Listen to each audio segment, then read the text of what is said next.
दोस्तों 3000 साल के बाद फिरौन की लाश के साथ में हुआ अल्लाह का ऐसा करिश्मा जिसे देखकर पूरी दुनिया हैरान रह गई। दरअसल हुआ यह कि 3000 साल के बाद फिरौन की लाश से अचानक से आवाजें आने लगीं, यानी कि फिरौन की लाश अचानक से बोलने लगी, जिसे देखकर वहां पर मौजूद हर किसी की चीखें निकल गईं। लोग अल्लाहू अकबर के नारे लगाते हुए वहां से भाग निकले। और यही नहीं, इस पूरे वीडियो को देखकर आप लोग भी हैरान और परेशान रह जाओगे और आपका अल्लाह पर भरोसा और ज्यादा मजबूत हो जाएगा। इसीलिए आज का हमारा यह वीडियो आप सभी के लिए बहुत ही खास है। आप इसको आखिर तक जरूर देखें। और सबसे पहले, अगर आप भी मानते हो कि अल्लाह जो चाहे वह कर सकता है, तो आप इस वीडियो को दिल से एक लाइक जरूर कर दें और मेहरबानी करके इस वीडियो को शेयर भी कर दें ताकि और भी लोगों के पास में यह वीडियो पहुंच जाए। प्यारे दोस्तों, सबसे पहले तो हम आपको फिरौन के बारे में कुछ अहम जानकारी देते हैं, फिर हम आपको अल्लाह के इस करिश्मे के बारे में बताएंगे। लिहाजा आप इस वीडियो को बगैर स्किप किए एंड तक जरूर देखना। दोस्तों, अल्लाह पाक सारी कायनात का मालिक है, कोई उसका शरीक नहीं है। कल कयामत के रोज अल्लाह ताला हर उस इंसान को माफ फरमा देगा जो अल्लाह पर अपना यकीन रखता है, मगर उस इंसान को अल्लाह ताला कभी भी माफ नहीं फरमाएगा जिसने अल्लाह की जात के साथ किसी और को शरीक किया होगा। याद रखिए, दुनिया में 4 बादशाह ऐसे गुजरे हैं जिन्होंने खुदा होने का दावा किया था, जिनमें नमरूद, शद्दाद, बख्ते नसर और फिरौन शामिल है। लेकिन फिर अल्लाह ने इनके साथ में कुछ ऐसा किया कि यह लोग रहती दुनिया के लोगों के लिए एक इबरत का निशान बनकर रह गए। इनमें से एक था फिरौन, जिसकी आज हम बात करेंगे, जिसकी लाश आज 3000 साल गुजर जाने के बाद भी वैसी ही सही सलामत है। और कुरान पाक के फरमान के मुताबिक कयामत तक फिरौन की लाश ऐसे ही मौजूद रहेगी। दोस्तों, कुछ मुद्दत पहले की बात है, दुनिया का कोई भी इंसान यह नहीं जानता था कि खुदा होने का दावा करने वाले फिरौन की लाश के साथ में क्या हुआ है, यानी कि उसकी लाश कहां पर चली गई, इसके साथ में क्या हुआ होगा, इस बात के बारे में कोई भी नहीं जानता था। लेकिन अल्लाह पाक की किताब तौरात, इंजील और कुरान पाक में भी इसका जिक्र डिटेल से मिलता है, मगर यहूदियों ने कुरान पाक को मानने से इनकार कर दिया था। हम आपको बता दें कि फिरौन का जिक्र अल्लाह ताला ने कुरान पाक में कुछ यूं किया है कि हम फिरौन की लाश को दुनिया के सामने इबरत के लिए महफूज रखेंगे। दोस्तों, 1891 तक किसी को भी फिरौन की लाश का कोई नामो निशान मालूम नहीं था, मगर फिर कुरान पाक ने इस बात का जिक्र कर दिया था कि फिरौन हजरत मूसा अलैहिस्सलाम की कौम का पीछा करता हुआ दरिया ए नील तक पहुंचा और वहां पर जाकर पानी में गर्क होकर अपनी फौज समेत तबाह बर्बाद हो गया था, जबकि उसी पानी ने अल्लाह के हुक्म से हजरत मूसा अलैहिस्सलाम और उनकी कौम को गुजरने का रास्ता दे दिया था। लेकिन इसके बाद फिरौन के साथ में क्या हुआ, इसके बारे में दुनिया की तमाम किताबें खामोश हो गईं।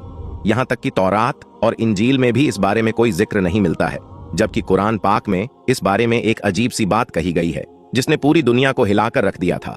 कुरान पाक की इस आयत पर आज तक किसी ने भी ज्यादा गौर और फिक्र नहीं किया। खुद मुसलमान भी इस आयत को पढ़कर आगे गुजर जाते हैं, ये समझे बगैर कि इस आयत का इशारा किस बात की तरफ है। इस आयत में अल्लाह ताला क्या फरमाना चाहता है। अल्लाह तबारक व ताला ने सूरह यूनुस में इस बात का जिक्र किया है कि बस हमने तेरे जिस्म को समुद्र से निकालकर महफूज कर लिया ताकि बाद में आने वाले लोगों के लिए तुम इबरत का निशान बन जाओ। दोस्तों, फिरौन के इस वाकये को गुजरे हुए 3000 साल से भी ज्यादा का अरसा गुजर चुका है। 3000 साल पहले तक फिरौन की लाश समुंदर में रही। इसके बाद अल्लाह ताला ने दुनिया वालों को दिखाने के लिए कि मेरा कुरान सच्चा है, मेरे प्यारे नबी हजरत मोहम्मद सल्लल्लाहु ताला अलैहि वसल्लम का फरमान सच्चा है, यह दिखाने के लिए अल्लाह ताला ने फिरौन की लाश को समुंदर से बाहर निकालकर फेंक दिया।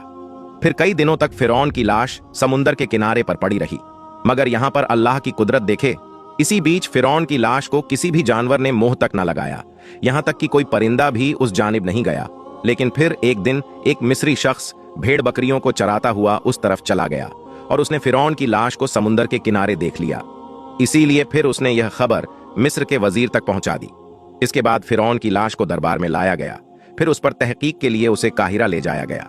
वहां पर ले जाकर फिर फिरौन की लाश को जमीन के अंदर दफन कर दिया गया, मगर अल्लाह के हुक्म से जमीन ने भी फिरौन की लाश को बाहर फेंक दिया।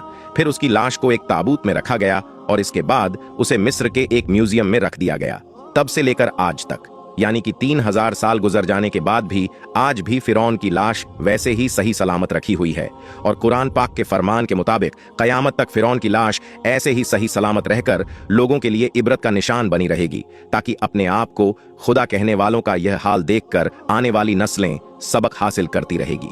कहा जाता है कि फिरौन का सिर और गर्दन का हिस्सा खुला हुआ है, जबकि जिस्म के बाकी हिस्सों को एक पट्टी में लपेट कर रखा गया है। और कहा जाता है कि फिरौन की नाक का सामने वाला हिस्सा गायब है। उसको दरिया के किसी हैवान ने या किसी बड़ी मछली ने खा लिया था। फिर इसकी लाश को दरिया के किनारे फेंक दिया गया था ताकि यह दुनिया वालों के लिए इबरत का निशान बनकर रह जाए। दोस्तों, इसके बाद से फिरौन की लाश वैसे ही रखी हुई है और हजारों साल गुजर जाने के बाद आज भी फिरौन की लाश पर गोश्त वैसे तरोताजा मौजूद है।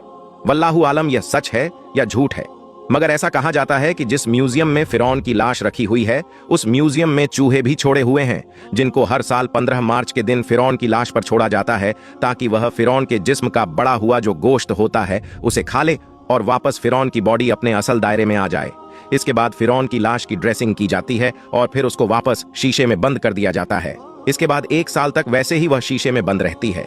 फिर जब अगले साल 15 मार्च का दिन आता है तो उसे फिर से वापस बाहर निकाला जाता है और उसकी बॉडी पर चूहे छोड़े जाते हैं और फिर वह वास ड्रेसिंग करके शीशे में बंद कर दिया जाता है। अल्लाहु अकबर। दोस्तों, यही वजह है कि आज हजारों साल गुजरने के बाद भी फिरौन की लाश सही सलामत है। आज पूरी दुनिया अपनी आंखों से देख रही है कि अल्लाह ने किस तरह से फिरौन की लाश को महफूज करके रखा है, किस तरह से दुनिया भर के लोग फिरौन की लाश को देखने के लिए पहुंच रहे हैं।